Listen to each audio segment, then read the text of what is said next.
عليكم ورحمة الله وبركاته. ألف لام ميم الله لا إله إلا هو الحي القيوم. اللهم صل على سيدنا نبينا محمد وعلى آله وصحبه وبارك وسلم. اللهم بارك على محمد وعلى آل محمد كما باركت على إبراهيم وعلى آل إبراهيم إنك حميد مجيد. قال الله عز وجل: أعوذ بالله السميع العليم من الشيطان الرجيم. إن الذين قالوا ربنا الله ثم استقاموا تتنزل عليهم الملائكة ألا تخافوا ولا تحزنوا وأبشروا بالجنة التي كنتم توعدون نحن أولياؤكم في الحياة الدنيا وفي الآخرة ولكم فيها ما تشتهي أنفسكم ولكم فيها ما تدعون نزلا من غفور رحيم. ومن أحسن قولا ممن دعا إلى الله وعمل صالحا وقال إنني من المسلمين. صدق الله العظيم. وقال النبي صلى الله عليه وسلم: لا يؤمن أحدكم حتى يحب لأخيه ما يحب لنفسه. وقال النبي صلى الله عليه وسلم: مثل الذي يتعلم العلم ثم لا يحدث به كمثل الذي يكنز الكنز ثم لا ينفق منه. أو كما قال صلى الله عليه وسلم. கண்ணியமான சகோதரர்களே, அல்லாஹுடைய பெரிய கிருபை, அல்லாஹு தஆலா நம்மளை இந்த இடத்துல ஒன்று சேர்த்திருக்கிறான் சில நல்ல விஷயங்களை பகிர்ந்து கொள்வதற்காக. ஒரு ஹதீஸில் இந்த கருத்துப்படி வருது: அல்லாஹ் எந்த அடியானுக்கு ஹைரை நாடுகின்றானோ, நலவை நாடுகின்றானோ, அந்த மனிதனுக்கு தீனுடைய விளக்கத்தை கொடுப்பதாக நபி ஸல்லல்லாஹு அலைஹி வஸல்லம் அவங்க சொன்னாங்க. மை யுரிதில்லாஹு பிஹி ஹைரன் யுஃபக்கிஹு ஃபித்தீன்.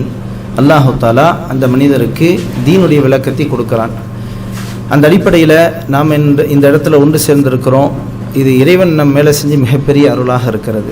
நல்ல விடயங்களை பகிர்ந்து கொள்வது, அதை கேட்பது, அதை பற்றி சிந்திப்பதற்கான ஒரு உந்துதலை ஏற்படுத்தக்கூடிய அந்த சபைகளில் நாம் அமர்வது, இது அல்லாஹ் நம் மேலே செஞ்சு மிகப்பெரிய அருளாக இருக்குது. முதல் கட்டமாக அல்லாஹுக்கு நாம் நன்றி செலுத்தணும், இப்படிப்பட்ட வாய்ப்பை ஏற்படுத்தி தந்தமைக்காக வேண்டி. கண்ணியமான சகோதரர்களே, கண்மணி நாயகம் ஸல்லல்லாஹு அலைஹி வஸல்லம் அவர்களை பற்றி ஹதீஸ் கிரந்தங்களில், வரலாற்று நூல்களில் இடம்பெற்றிருக்கிறது. நீங்கள் படிச்சிருப்பீங்க. நபி ஸல்லல்லாஹு அலைஹி வஸல்லம் அவர்களுடைய முகத்தை பார்த்தன்னு சொன்னால் மக்கள் விளங்கிக் கொள்வார்கள், நபி அவர்கள் ஏதோ ஒரு கவலையில் இருக்கிறாங்க அப்படின்னு சொல்லி விளங்கிக் கொள்வாங்க. அல்லாஹு தஆலா நபி அவர்களுடைய இந்த கவலையை சிலாஹித்து குர்ஆனில் ஒரு வசனத்தை அல்லாஹ் சொல்லி காமிக்கிறான்: லஅல்லக பாகிஉன் நஃப்ஸக அல்லா யகூனு முஃமினீன். நபியே, இந்த மக்கள் சத்தியத்தை ஏற்கவில்லை என்ற இந்த கவலையின் காரணமாக உங்களை நீங்களே மாய்த்து கொள்ளாதீர்கள்.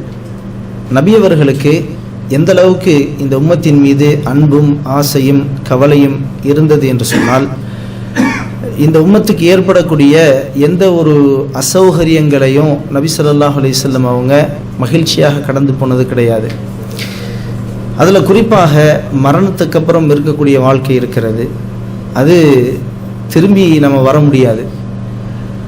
மரணத்துடைய நேரமும் அது பிந்தப்படாது, அதில் எந்த எக்ஸ்டென்ஷனும் கொடுக்கப்படாது.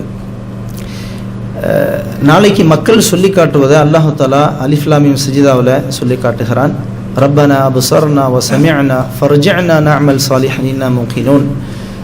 இறைவனே, நாங்கள் பார்த்து விட்டோம், கேட்டு விட்டோம், எல்லாம் எங்களுக்கு தெளிவாயிருச்சு, இப்போ எங்களை திருப்பி அனுப்பியிருந்த உலகத்துக்கு நல்ல அமல்களை செஞ்சுட்டு நாங்கள் திரும்பி வரோம் என்று சொல்லுவார்கள். நல்ல செயல்களை செய்து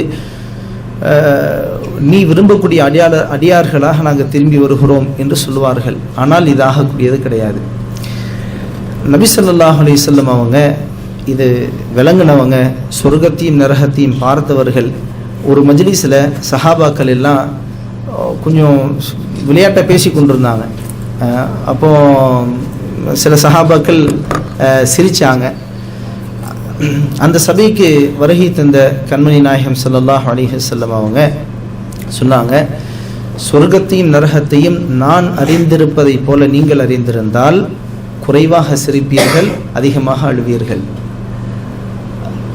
இதையெல்லாம் பார்த்ததுனால நபி ஸல்லல்லாஹு அலைஹி வஸல்லம் அவர்களுக்கு இந்த உம்மத்தை பற்றிய மிகப்பெரிய கவலை இருந்துச்சு. முனிபுல் அஸ்தி ரலியல்லாஹு அன்ஹு அவர்கள் அறிவிக்கக்கூடிய ஹதீஸில் அவங்க இஸ்லாத்தை ஏற்பதற்கு முன்னால் அவங்களுடைய அந்த காலகட்டத்தில் நடந்தது சொல்கிறாங்க. ஒரு முறை நபி ஸல்லல்லாஹு அலைஹி வஸல்லம் அவங்க எங்களுக்கு அழைப்பு கொடுத்தாங்க. கூலு லா இலாஹ இல்லல்லாஹ் துஃப்லிஹூன், லா இலாஹ இல்லல்லான்னு சொல்லுங்கள், நீங்கள் வெற்றி அடைந்து விடுவீர்கள் என்ற அழைப்பை கொடுத்தார்கள். அப்போ எங்களில் இருந்த சிலர் என்ன செஞ்சாங்கன்னு சொன்னால், நபியுடைய முகத்தில் எச்சி துப்புனாங்க, சிலர் மண்ணை எள்ளி வீசினார்கள், சிலர் நம்முடைய காதுகள் கேட்க தகுதியில்லாத சில வார்த்தைகளை எல்லாம் சொன்னார்கள். அப்போ ஒரு சிறுமி பதப்பதைப்போட வந்தாங்க, வாளியில் தண்ணீர் நிரப்பிய நிலைமையில் வந்தாங்க, தன்னுடைய தந்தையுடைய உடலை சுத்தப்படுத்துறதுக்காக, உடைய சுத்தப்படுத்துறதுக்காக.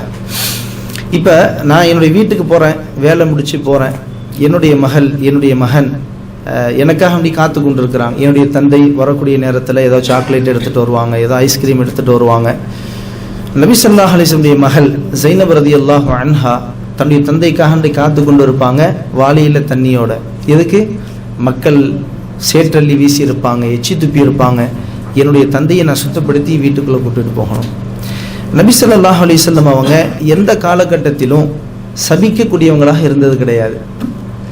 எந்த அளவுக்கு கொண்டு சொன்னால், ஒரு முறை சஹாபாக்கள் இப்படி சொல்கிறாங்க, குறிப்பாக எத்தனையோ மக்கள் மீடியாக்கள் நம்மளை பற்றி விமர்சிக்கிறது, நம்மளுக்கு டாலரன்ஸே கிடையாது அப்படின்னு, நம்மளுக்கு சகிப்புத்தன்மையே கிடையாது, முஸ்லீம்களுக்கு சகிப்புத்தன்மை கிடையாது, இது நம்ம மேலே வைக்கக்கூடிய விமர்சனம். ஆனால் நபி ஸல்லல்லாஹு அலைஹி வஸல்லம் அவங்க எந்த காலகட்டத்திலையும் சபிக்கக்கூடியவங்களாக இருந்தது கிடையாது. தாயிஃபுடைய அந்த நேரத்தில் அல்லாஹ்வே மலக்குகள் அனுப்பினா என்னுடைய ஹபீபிடத்தில் கேட்க சொல்லுங்கள், அவர்கள் உத்தரவிட்டால் மலைகள், இந்த 2 மலைகளுக்கு மத்தியில் இருக்கக்கூடிய இந்த மக்களை நம்ம நசுக்கிடுவோம் அப்படின்னு சொல்லி அல்லாஹுடைய பொறுத்திலே இருந்துச்சு. ஆனால் என்னுடைய ஹபீபுடைய அனுமதியின் பேரில் தான் அதை செய்யணும். அப்போது நபி ஸல்லல்லாஹு அலைஹி வஸல்லம் அவங்க நம்பிக்கை வைத்தாங்க. எப்படி நம்பிக்கை? இவர்கள் ஏற்றுக்கொள்ளவில்லை என்றாலும் இவர்களுடைய சந்ததிகள் இஸ்லாத்தை ஏற்றுக்கொள்வார்கள் என்று நான் ஆதரவு வைக்கிறேன். இது நபி ஸல்லல்லாஹு அலைஹி வஸல்லம் நம்பிக்கையாக இருந்துச்சு. இதே மிசாஜ, இதே ஆட்டிடியூடை, இதே தன்மையை நபி ஸல்லல்லாஹு அலைஹி வஸல்லம் அவங்க தன்னுடைய மாணவர்களான, தன்னுடைய தோழர்களான சஹாபாக்களுக்கு இதை கடத்தினாங்க. சஹாபாக்கள்கிட்டையும் இதே தன்மை இருந்துச்சு. யாரை,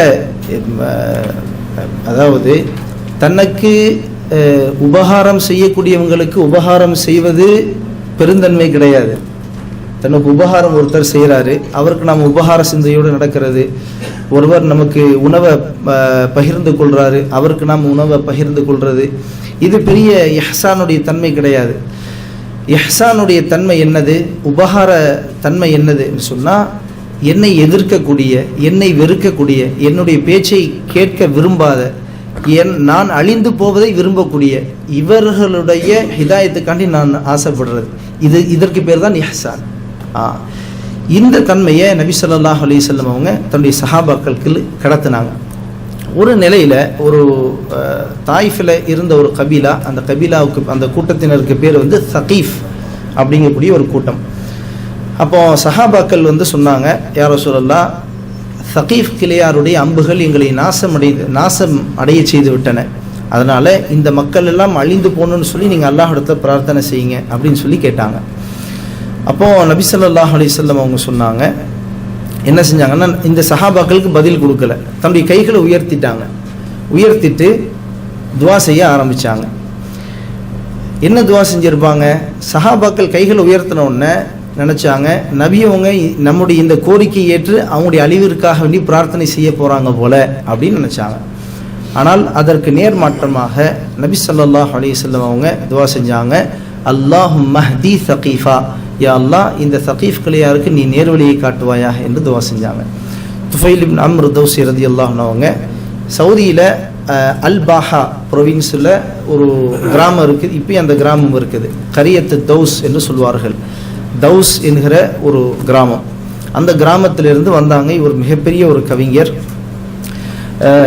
இவங்க மக்காவுக்கு வந்த நேரத்தில் மக்காவுடைய தலைவர்கள் எல்லாம் இவரை எச்சரித்தாங்க, இங்கே ஒரு மனிதர் இருக்கிறாரு, அவருடைய பேச்சை நீ கேட்காத, கேட்டேன்னு சொன்னால் நீ மதிமயங்கி போயிடுவ, அவருடைய பேச்சில் சூனியம் இருக்கிறது, அதனால் அவருடைய பேச்சை கேட்காத அப்படின்னு சொல்லி அவர்கிட்ட சொல்லிட்டாங்க. துஃபைல் வந்து பார்க்கிறாரு நபி ஸல்லல்லாஹு அலைஹி வஸல்லம் வந்து இங்கே குர்ஆன் ஓதி கொண்டிருக்கிறாங்க. அப்போ இவருடைய உள்ளத்தில் ஒரு சின்ன எண்ணம் வருது. இது ஹிதாயத்தினுடைய என்ன சொல்கிறது இக்னிஷன். அவர் யோசிக்கிறாரு, நான் ஒரு நல்ல அறிவுஜீவி, அரபு நாட்டினுடைய சிறந்த கவிஞர்களில் ஒருத்தர் துஃபைல் இப்னு அம்ர் தௌசி. யோசிக்கிறாரு, நான் வந்து நல்ல அறிவுஜீவி, இந்த மக்கள் சொன்னதை கேட்டு நான் எதுக்கு காதை பொத்தி கொள்ளணும்? நான் வந்து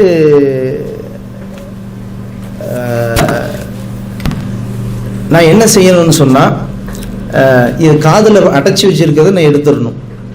எடுத்துட்டு அவர் சொன்னதை கேட்கணும். அது நல்லதாக இருந்துச்சுன்னா ஏற்றுக்கொள்ளணும், சரியாக இல்லை அப்படின்னு சொன்னால் ஏற்றுக்கொள்ளக்கூடாது. இது அவருடைய ஹிதாயத்துடைய ஃபர்ஸ்ட் இக்னிஷன். அதாவது சரியா தவறா என்று நம்ம பார்ப்போமே, ஆய்வு செஞ்சு பார்ப்போமே, கேட்டு தான் பார்ப்போமே. இந்த முதல் அடியை எடுத்து வச்சதுக்கப்புறம் நபி ஸல்லல்லாஹு அலைஹி வஸல்லம் ஓதிய வசனத்தை அவங்க கேட்டாங்க. கேட்டதுக்கு பிறகு அவங்களுடைய உள்ளத்தில் மாற்றம் ஏற்பட்டுருச்சு. உடனடியாக வந்தார், அஷ்ஹது அல்லா இலாஹ இல்லல்லாஹ் வ அன்னக ரசூலுல்லாஹ், நீங்கள் நபி என்று நான் சாட்சி சொல்கிறேன்னு சொல்லிட்டார். சொன்னதோடு மட்டுமல்லாமல் அவங்களுடைய இடத்துல போய் உழைப்பு செய்கிறாங்க. பொதுவாக தாயிகளுக்கு சில நேரங்களில் சில மன சஞ்சலம் வந்து ஏற்படும், மன உளைச்சல் ஏற்படும், சில ஏற்படலாம். நான் எவ்வளோ அழைப்பு கொடுத்தேன், அவங்க ஏற்கிறதுக்கு தயாராக இல்லை, இவ்வளவு கடினமான உள்ளமுடையவங்களாக இருக்கிறாங்க, நாம் அவங்கள நலவின் பக்கம் அழைக்கிறோம், ஆனால் வந்து அவங்க அதை புரிஞ்சு கொள்கிறாங்க இல்லையே என்று சஞ்சலப்படுவாங்க. இதே மாதிரி துஃபைல் ரலியல்லாஹு அன்ஹு வந்து ரிட்டர்ன் வந்தாங்க. ஃபுல்லாக அந்த சமூகத்தினுடைய தலைவர், அவர் பேச்சு கேட்கறதுக்கு யாருமே தயாராக இல்லை. ரொம்ப சஞ்சலமடைந்தவராக நபி அவங்களுடைய சமூகத்திற்கு வருகை தந்தார். வருகை தந்ததுக்கு பிறகு அவர் சொன்னார், யா ரசூலுல்லாஹ், என்னுடைய கபீலா, என்னுடைய கோத்திரத்தார்கள் ஏற்றுக்கொள்கிற மாதிரி தெரியல, நீங்கள் பேசாமல் நீங்கள் பிரார்த்தனை செய்யுங்க, எங்களுடைய கபீலா அழிந்து போகட்டும் அப்படின்னு சொல்லி அந்த நிலைமைக்கு வந்துட்டார். இப்போ நபி ஸல்லல்லாஹு அலைஹி வஸல்லம் அவங்க சகீஃப் கோத்திரத்திற்கு என்ன துவாவை செய்தார்களோ அதே பிரார்த்தனையை இவங்களுடைய கோத்திரத்துக்கும் செஞ்சாங்க. அல்லாஹும் மஹ்தி தௌசா, யா அல்லாஹ் தௌஸ் கிளையாருக்கு நீ நேர்வழியை காட்டுவாயாக என்ற துவா செஞ்சாங்க. அப்போ நபி ஸல்லல்லாஹு அலைஹி வஸல்லம் சொன்னாங்க, துஃபைல், நீங்கள் உங்களுடைய சமூகத்திற்கு மீண்டும் போங்க, திரும்பியும் போய் உழைப்பு செய்யுங்க. இப்போ துஃபைல் ரலியல்லாஹு அன்ஹு என்ன செய்கிறாங்க, திரும்பியும் போய் ஒவ்வொரு மனிதராக போய் சந்திக்கிறாங்க, சத்தியத்தை எடுத்து வைக்கிறாங்க, நீங்கள் அல்லாஹ்வின் பக்கம் வந்துருங்கன்னு சொல்லி சத்தியத்தை எடுத்து வைக்கிறாங்க.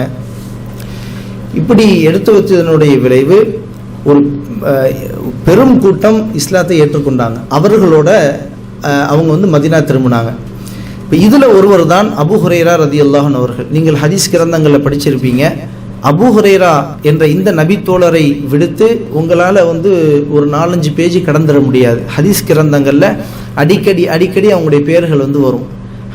கிட்டத்தட்ட 1000 நாட்கள் தான் நபி ஸல்லல்லாஹு அலைஹி வஸல்லம் அவர்களோடு அவர்கள் இருந்தார்கள். ஏன்னா கிட்டத்தட்ட எத்தனை வருஷம்? 1000 நாட்கள். கிட்டத்தட்ட 3 வருஷத்துக்கு கம்மியா? 3 வருஷத்துக்கு கம்மி. இவ்வளோ நாட்கள் தான் நபி ஸல்லல்லாஹு அலைஹி வஸல்லம் கூட இருந்தாங்க. இப்போ அவங்களுக்கு விளங்கிருச்சு, நாம் நபி அவங்களுடைய கடைசி கட்டத்தில் வந்திருக்கோம், அதனால் எங்கேயுமே நாங்கள் போயிடக்கூடாது, நபி அவர்கள் கூடவே இருக்கணும்னு சொல்லி நபி அவர்கள் சொன்ன எல்லாத்தையும் ரெக்கார்ட் பண்ணாங்க மைண்டில். ஒரு அறிவிப்புப்படி, ஒரு ஆய்வின்படி கிட்டத்தட்ட 5374 ஹதீஸ்களை அவங்க வந்து அறிவிப்பு செஞ்சுருக்கிறாங்க. ஹதீஸ் அறிவிப்பாளர்களுடைய பட்டியலில் முதல் தரத்தில் இருக்கிறாங்க. இப்போ நம்ம யோசித்து பார்க்கணும், இப்போ துஃபைல் ரலியல்லாஹு அன்ஹு அந்த சஹாபி இவர்கள் அழைப்பு கொடுக்காமல் விட்டிருந்தால் அவருடைய நிலைமை என்ன? இந்த உம்மத்துடைய மிகப்பெரிய ஹதீஸ் கலை வல்லுனர், நபிமொழி தொகுப்பை இந்த உம்மத்துக்கு கொடுத்த அடுத்த ஜெனரேஷனுக்கு பாஸ் பண்ணிய ஒரு மிகப்பெரிய நபி தோழர். கிட்டத்தட்ட 1000 நாட்கள் தான் நபி ஸல்லல்லாஹு அலைஹி வஸல்லம் கூட இருந்திருக்கிறாங்க. இப்படிப்பட்ட ஒரு வைரத்தை எடுத்துகிட்டு வந்தாங்க. இப்படி எத்தனையோ வைரங்கள் வெளியில் வந்து இருக்கு. அதனால் நாமளாக முடிவு செஞ்சிடக்கூடாது, இவர்கள் ஏற்றுக்கொள்ள மாட்டார்கள், இவர்களுடைய முடிவு சரியானதாக இருக்காது என்று சொல்லி நாம் முடிவு செஞ்சிடக்கூடாது.